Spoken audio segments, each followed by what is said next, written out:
రాష్ట్ర ప్రభుత్వాలు అమలు చేసిన ఏబిసిడి వర్గీకరణలో మాలలకు అన్యాయం జరిగిందంటూ సిరిసిల్ల జిల్లా తంగళ్లపల్లి మండలంలోని అంబేద్కర్ విగ్రహం ఎదుట నల్ల బ్యాడ్జీలు ధరించి జిల్లా మాల మహానాడు ఆధ్వర్యంలో నిరసన వ్యక్తం చేశారు. ఈ సందర్భంగా జక్కుల యాదగిరి, నీరటి శ్రీనివాస్ ఇరువురు మాట్లాడుతూ మాలల ఉపకులాలు 26 ఉంటే 5% రిజర్వేషన్లు కేటాయించారని, మాదిగలకు 18 ఉపకులాలు ఉంటే 9% రిజర్వేషన్లు కేటాయించి మాలలకు తీవ్ర అన్యాయం జరిగిందని అన్నారు. షమీ అఖ్తార్ కమిషన్ కమిటీ నివేదిక ద్వారా ఒక చెల్లని నివేదిక అని గతంలోని 2014లో సుప్రీంకోర్టు ఏబిసిడి వర్గీకరణను కొట్టివేసిందని, ఆర్టికల్ 341 ప్రకారం న్యాయం చేయాలని కోరారు. కేంద్ర రాష్ట్ర ప్రభుత్వాలకు ఈ వర్గీకరణ చేసే అధికారం లేదని, ఈ నెల 4 మాలలకు చీకటి రోజు దినోత్సవంగా జరుపుకుంటామని డిమాండ్ చేస్తూ రానున్న ఎన్నికల్లో కేంద్ర రాష్ట్ర ప్రభుత్వ కుట్రలను తిప్పికొడతామన్నారు.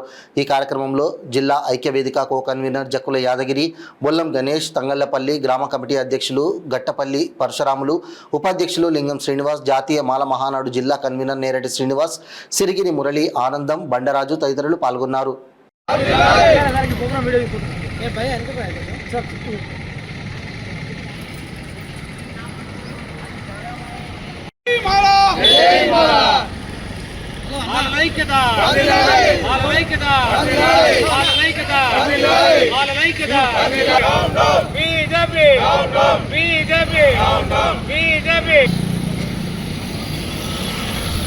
ఒకటి 2 3గా చేసి ఆ మాలల్లో అంటే 26 కులాలు ఉన్నప్పటికీ వాళ్ళకు 5% ఉపకులాలు 5% ఇచ్చి, మాదిగలు 18 ఉపకులాలు ఉంటే వాళ్ళకు 9%, ఇంకా ఇతర ఉపకులాలకు వాళ్ళు 15 ఉపకులాలు ఉంటే వాళ్ళకు 1% ఇవ్వడం జరిగింది.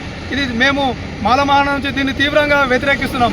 ఎందుకంటే గతంలో 2014లో ఐదుగురి సుప్రీంకోర్టులో 5 జడ్జిలు ఇవ్వడం జరిగింది. అప్పుడే ఉమ్మడి రాష్ట్రం ఉన్నప్పుడు అది కొట్టుడు వేయడం జరిగింది.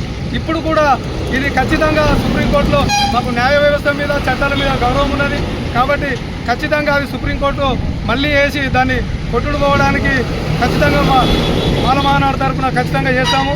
ఎందుకనంటే గౌరవ ముఖ్యమంత్రి గారికి ఇప్పటికైనా మీ యొక్క ఈ కుయోక్తులు రాజకీయ ఓట్ల కోసమే ఈ పబ్బం గడుపుకోవడానికే వర్గీకరణ చేస్తున్నారు, అంతగా తప్ప ఇంకొకటి ఏమీ లేదు. అది ఎట్లాగో కొట్టుడు పోతుంది మీకు తెలుసు, అది ప్రతి రాజకీయ నాయకునికి తెలుసు. అయినప్పటికీ రాజకీయ కుతంత్రాల కోసము మీరు ఈ నిర్ణయం తీసుకోవడము. ఎందుకంటే మొన్నటి అసెంబ్లీ ఎలక్షన్స్కు ముందు మాలలందరూ ఐక్యంగా ఉండి కాంగ్రెస్కు ఓటేయడం జరిగింది. ఈ కాంగ్రెస్ ఓటు మీకు వేసినందుక ఈ పాపం మాకు. అందుకనే ఖచ్చితంగా రేవంత్ రెడ్డి గారిని ఖచ్చితంగా మేము నిలదీయదలుచుకున్నాము. అదే ఉప ముఖ్యమంత్రి బట్టి విక్రమార్క కూడా శాసన మండలిలో తీర్మానం చేయడం జరిగింది. అసలు డిప్యూటీ సీఎంను ఆయనను డిప్యూటీ సీఎం నుంచి తీసేసి మా మాలల కోసం ఐక్యంగా కొట్లాడుతున్న వివేక్ గారికి మంత్రి పదవి ఇస్తే మాకు న్యాయం జరుగుతుందని ఈ వేదిక నుంచి ఖచ్చితంగా మేము అడగదలుచుకున్నాం. ఈ రాజకీయ నాయకులకు ఏ పార్టీ అయినా సరే, అది కాంగ్రెస్ కానీ, బీజేపీ కానీ, టీఆర్ఎస్ కానీ, మాలలకు అనుకూలంగా కాకుండా వర్గీకరణ చేస్తే ఏ పార్టీ అయినా ఖచ్చితంగా మేము నిరసన వ్యక్తం చేస్తాం. ఆ పార్టీలకు ఖచ్చితంగా బుద్ధి చెప్పదలుచుకున్నాం. రాజన్న సిరిసిల్ల జిల్లా తంగళ్లపల్లి మండల కేంద్రంలో మొన్న జరిగినటువంటి ఎస్సీ వర్గీకరణకు వ్యతిరేకంగా నల్యాబాటితో నిరసన వ్యక్తం చేయడం జరుగుతుంది. మరి బీజేపీ ప్రభుత్వం 341 ఆర్టికల్ను సరిచేయడం సాధగాక దొంగచాటున సుప్రీంకోర్టు ద్వారా వర్గీకరణ బిల్లును ప్రవేశపెట్టడం జరిగింది. అదే బిల్లును మరి రేవంత్ రెడ్డి గారు చాలా ఉత్సాహంగా వర్గీకరణ చేసే రాష్ట్రంగా మాది ఉంటుందని ఉత్సాహంగా చెప్పడం జరిగింది. ఈరోజు రేవంత్ రెడ్డి గారు మాలలు లేకుండా నీ ప్రభుత్వమే లేదు, మాలలందరూ ఐక్యమై ఇలా కాంగ్రెస్ను ఓడితే అంటే మనం గెలిపిస్తే మమ్మల్ని అన్యాయం చేయడం జరిగింది. కాబట్టి మీరు చిత్తశుద్ధి ఉంటే మీరు మాదిగలకే ఒక 9% అని, తర్వాత మాలలకు 5% అని, మిగతా కులాలకు 1% అని దాన్ని వర్గీకరణ చేయడం జరిగింది. మరి ఈ 341 ఆర్టికల్ ప్రకారంగా మీరు చేసినట్లయితే మేము బాగా సంతోషించేవాళ్ళం.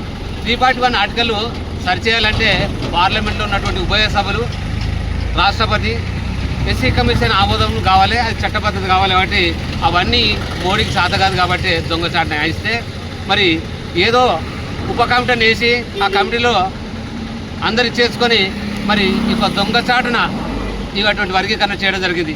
ఇట్టి వర్గీకరణ మీరు ఆపకపోతే తగిన మూల్యం చెల్లించబోదు. రేవంత్ రెడ్డి గారు ఖబర్దార్. ఎందుకంటే నిన్ను వీళ్ళ మాలలు ఎప్పుడూ క్షమించరు. ఎందుకంటే మాల జాతి ఈరోజు అంబేద్కర్ వారసులు అందరం కలిసి నేను పీఠం మీద ఎక్కించాం. ఆ పీఠం కూర్చేదాకా మేము రాష్ట్ర వ్యాప్తంగా ఆందోళన చేపడతామని డిమాండ్ చేస్తున్నాం.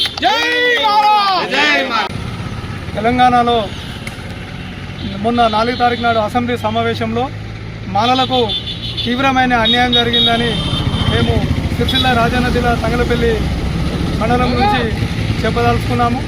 ఎందుకనంటే షమీ అఖ్తర్ నివేదికను ఆధారంగా పెట్టుకొని ఒక తీర్మానం చేయడం జరిగింది అసెంబ్లీలో.